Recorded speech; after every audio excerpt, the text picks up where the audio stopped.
बिल्कुल।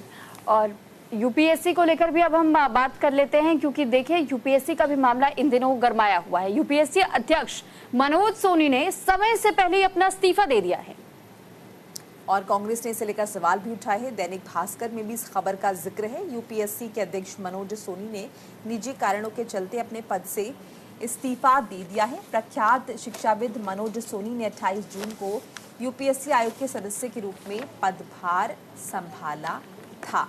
उन्होंने 16 मई 2023 को यूपीएससी अध्यक्ष के रूप में शपथ ली थी। यूपीएससी में अध्यक्ष के रूप में उनका कार्यकाल 15 मई 2029 को खत्म होना था, लेकिन पहले ही रेजिग्नेशन उन्होंने दे दिया।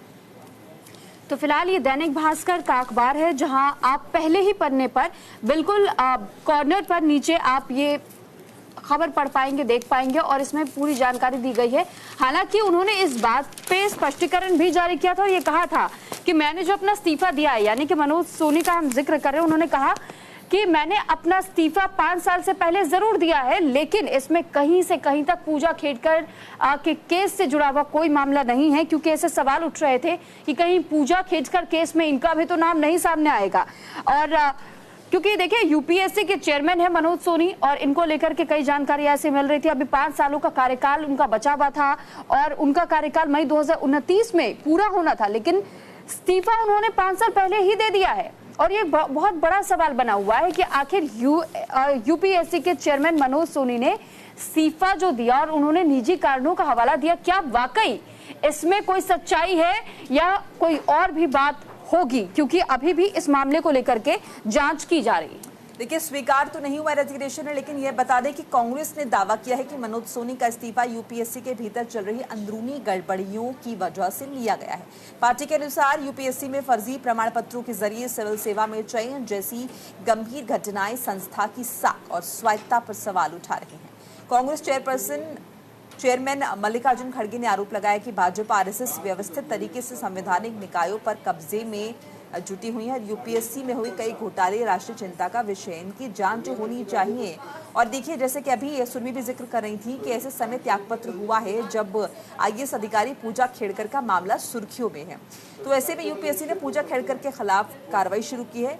इनमें फर्जी पहचान दस्तावेज के जरिए सिविल सेवा परीक्षा में शामिल होने के आरोप में आपराधिक मामला दर्ज कराना शामिल है।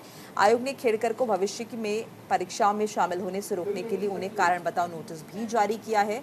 हालांकि सूत्रों ने कहा है कि सोनी के इस्तीफे को पूजा खेड़कर मामले के सामने आने के बाद यूपीएससी को उठे सवालों से कोई लेना देना नहीं है।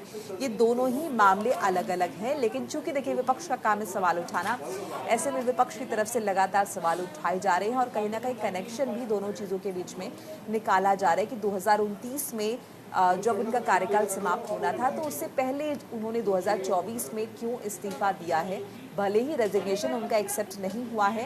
रीजन इसके पीछे वो बता रहे हैं कि निजी कारणों से उन्होंने इस्तीफा दिया है, लेकिन चूंकि इस पर तमाम तरह की अटकलें उठ रही हैं, ऐसे में अलग अलग बातें जो हैं वो निकलकर सामने आ रही हैं।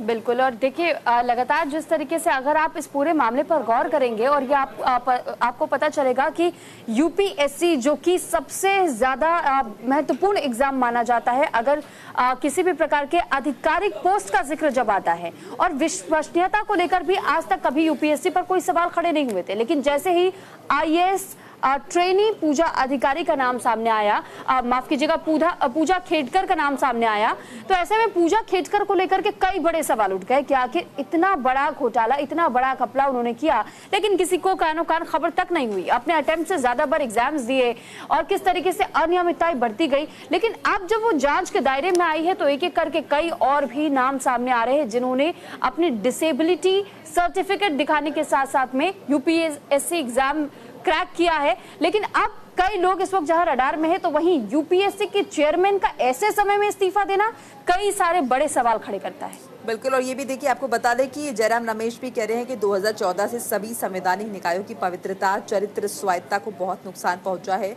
लेकिन कई बार तो शंभू प्रधानमंत्री को भी बहुत हो गया कहने पर मजबूर होना पड़ा है। उन्होंने जिक्र किया कि प्रधानमंत्री मोदी ने ही 2017 में गुजरात से अपने पसंदीदा शिक्षाविदों में से एक मनोज सोनी को यूपीएससी का सदस्य और फिर 2023 में चेयरमैन बनाया। इस्तीफे का कारण जो भी बताया जाए, स्पष्ट है कि यूपीएससी से जुड़े मौजूदा विवाद को देखते हुए ही सोनी को बाहर किया गया।